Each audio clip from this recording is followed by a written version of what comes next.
ଜୟ ଜଗନ୍ନାଥ ଦର୍ଶକ ବନ୍ଧୁ। ମୁଁ ମନୋରଞ୍ଜନ ରଥ ଆପଣଙ୍କ ଜ୍ୟୋତିଷ ମିତ୍ର ପୁଣି ଥରେ ସ୍ୱାଗତ କରୁଛି ଆପଣଙ୍କ ଚ୍ୟାନେଲ ଆଷ୍ଟ୍ରୋ ଓଡ଼ିଶାକୁ। ଆଜି ମୁଁ ଏଠାରେ କିଛି କହିବା ପାଇଁ ଚାହେଁ ଯେ 2-4 ଦିନ ହବ ମୁଁ ଫେସବୁକରେ ଯୋଉ ପ୍ରିଡିକ୍ସନ କରୁଛି ସେଇଟାକୁ ନେଇକରି ଅନେକ ମେସେଜ ଆସୁଛି, ଅନେକ କଲ୍ ବି ଆସୁଛି।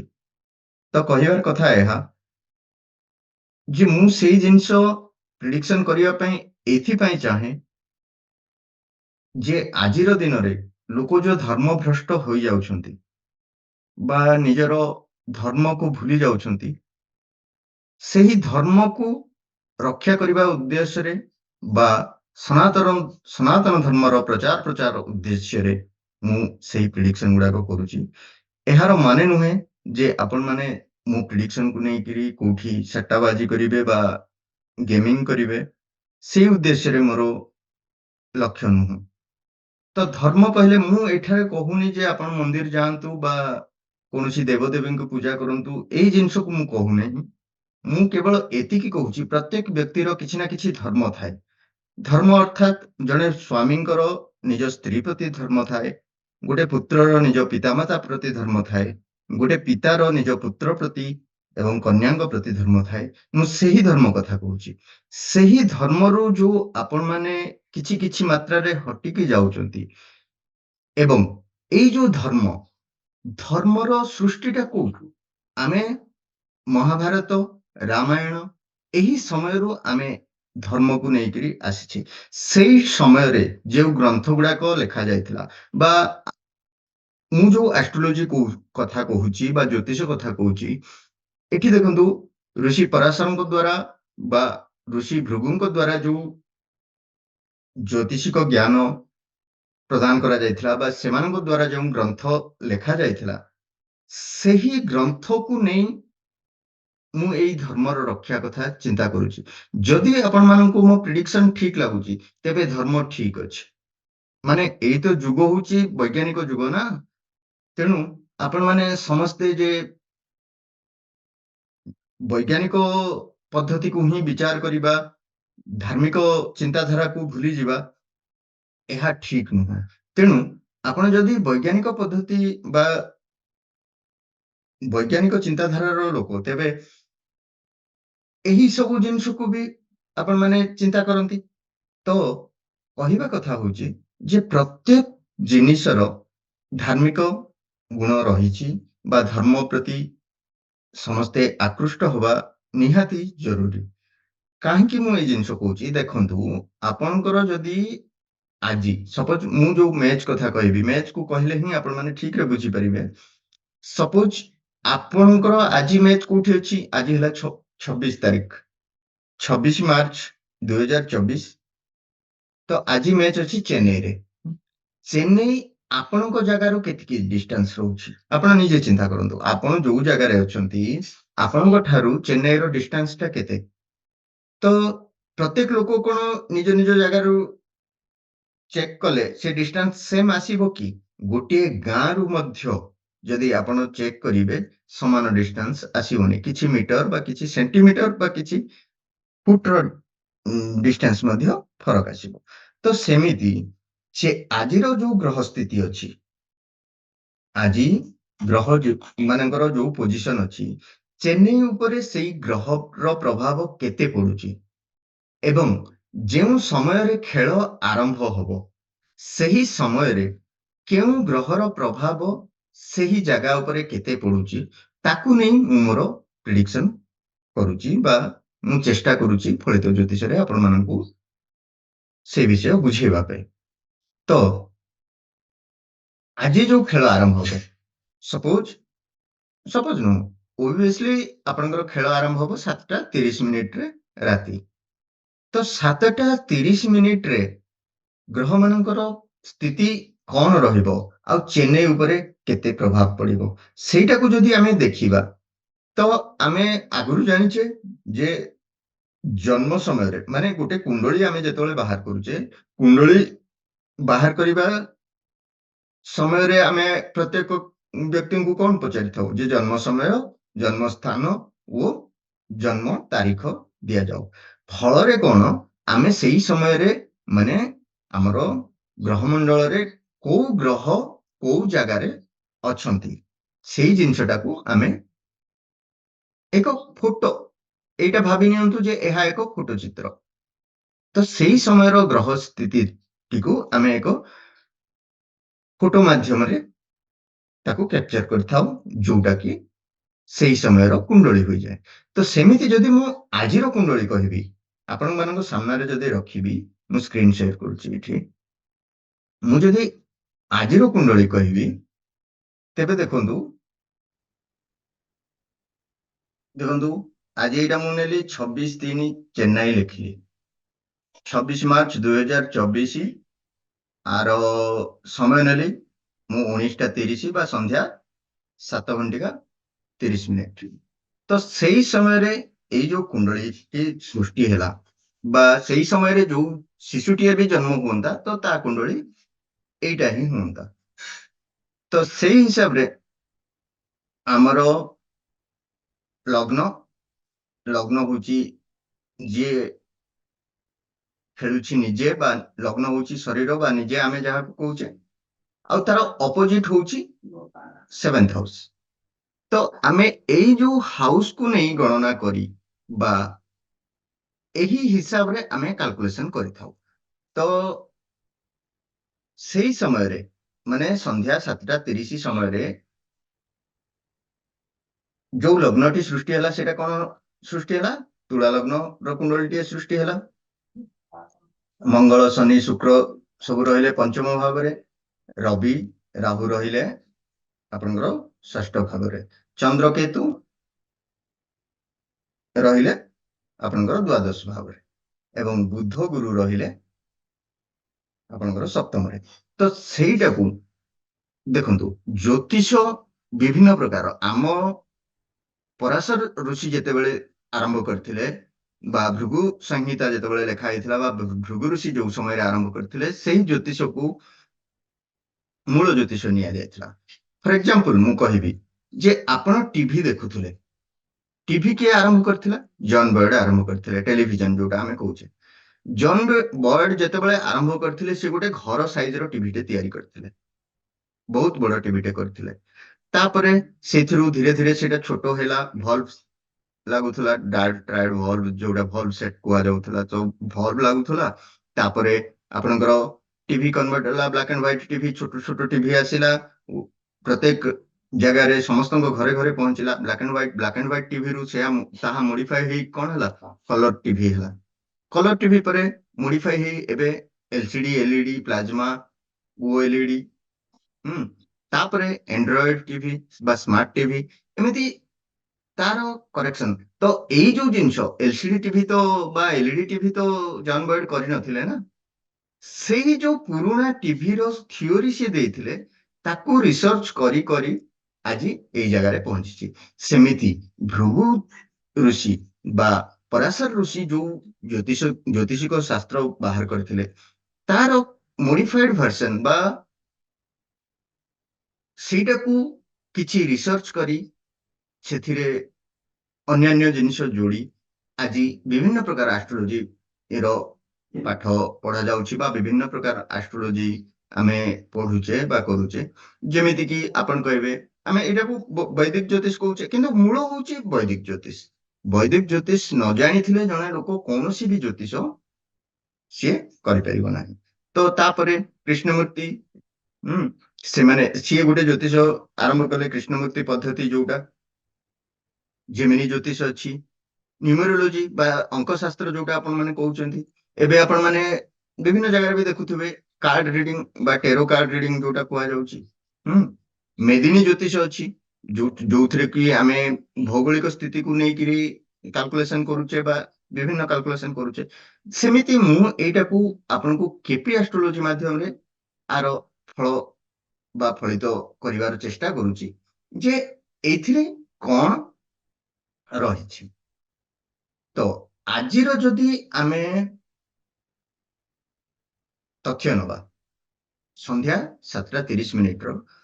ତ କେପି ସିଷ୍ଟମ ହିସାବରେ ଆମକୁ କଣ ମିଳୁଛି ଯେ ଫାଷ୍ଟ କସ୍ପଲ ସବଲର୍ଡ ହଉଛି ମେର୍କୁରୀ। मेरकुरी कौन जेहेतु चित्रा नक्षत्र रे अछि चित्रा नक्षत्र रो स्वामी के मंगल मंगल काहा नक्षत्र रे अछंती बा मंगल कोठी बसचंती ना शतभिषा नक्षत्र रे बसचंती तो एई जगह रे मु आरो गोटे सिग्निफिकेशन प्रिपेयर करिछि जो सिग्निफिकेशन को नै कि मु आपन मानक सामने रे प्रेडिक्शन करूछि बा से जो कैलकुलेशन करूछि मु से कैलकुलेशन मु केते दूर ठीक करूछि केते दूर भूल करूछि सेटा तो मोर रिसर्च रो पार्ट बुझुछंती तेणु मोर एही रिसर्च को आपण माने माने पॉजिटिवली सर्वदा नहीं आपण माने केबे भी ता देई कोनोसी आर्थिक समस्यार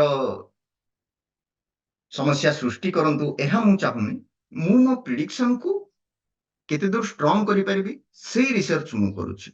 तो मो कैलकुलेशन रे आज देखंतु आज रो मैच जोटा आपनकर चेन्नई रे होबो तो सेई मैच को नै कि मु आउ गोटे स्क्रीन शेयर करूछि एठी आपनको मु सेई मैच को नै कि आज आपनको आउ गोटे स्क्रीन शेयर करूछि जोथरे मु बुझेबा को चेष्टा करिबी जे मु कोन कैलकुलेशन करूछि केमिति करूछि तो आज रो स्क्रीन जदि मु कहबी देखंतु मु कैलकुलेशन करूछि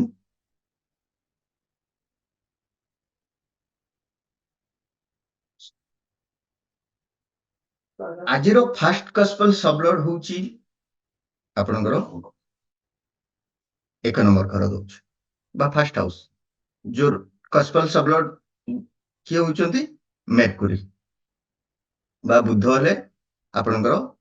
फर्स्ट कस्पल सबलॉर्ड तो बुध आपनकर को राशि रे बसचंती जे बुध बसचंती मेष राशि रे बसचंती तो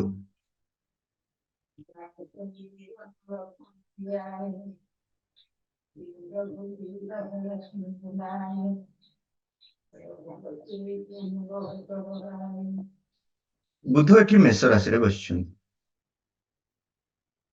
एरिस तेबे बुध एठी मेष राशि रे बसिले बुध देले कोन मेष राशि से बसचंती 7 नंबर रे तांकर दुईटी घर होची 10 नंबर एवं 12 नंबर जोटा मु मो केपी एस्ट्रोलॉजी हिसाब रे बा मु जो कैलकुलेशन करूची से हिसाब रे आपन को कहूचे बुधंक नक्षत्र स्वामी होचंती किए केतु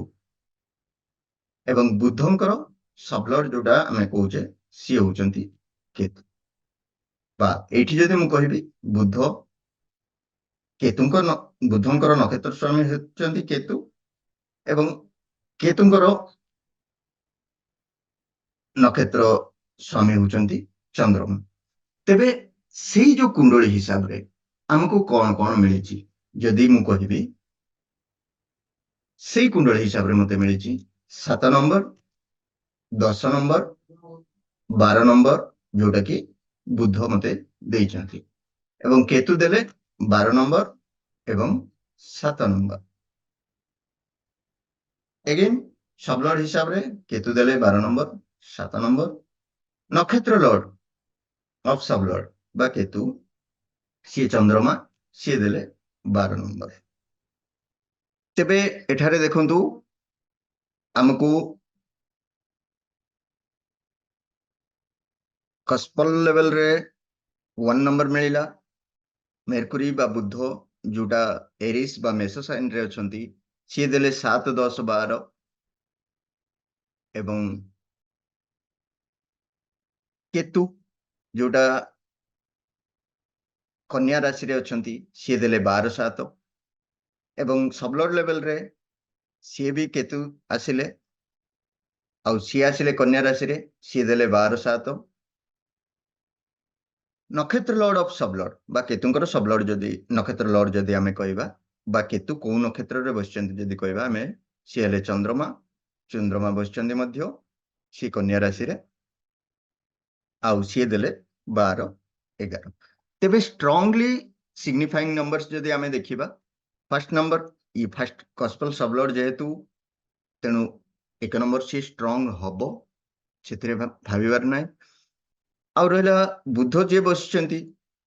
प्लानेट लेवल रे सी स्ट्रांग रिजल्ट देबे नाही तेणु एटा को आमे स्ट्रांग मानिबा नाही एई दीटा को आमे स्ट्रांग मानिबा माने स्ट्रांग जदि मु कहिबी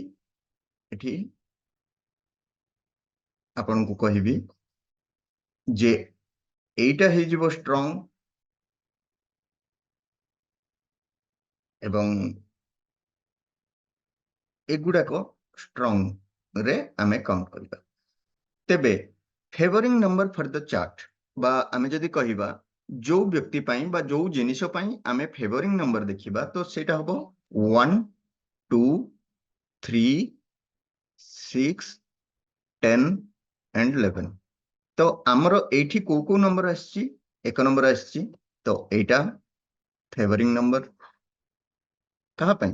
जो समय रे आमे चार्ट करूचे बा जहा पाई आमे चार्ट करूचे सेही नंबर सेही समय पाई दुई आछि कि दुई एठी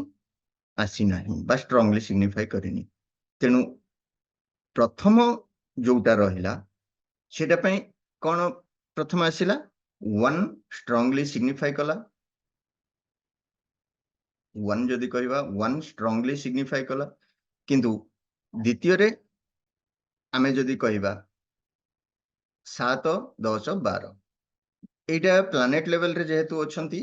तेणु प्लानेट लेवल अपेक्षा नक्षत्र लेवल रु हमको स्ट्रांग रिजल्ट मिले तेणु नक्षत्र लेवल रे कोन केतु जे देले 12 एवं 7 12 कार स्ट्रांगली सिग्निफाई कला एटा second team in the sense हमरो जदी एटा 1 2 3 6 10 11 हमरो टोटली कुंडली रे केतेटी घर 12 टी घर ना तो सेही जो कुंडली रो एटा जदी फेवरिंग हाउस तेबे एटा कोन ताको फेवर करिवो नाही तो 12 नंबर आसिला एवं 7 नंबर आसिला 7 नंबर हाउस एठी अनफेवरेबल हाउस आसिला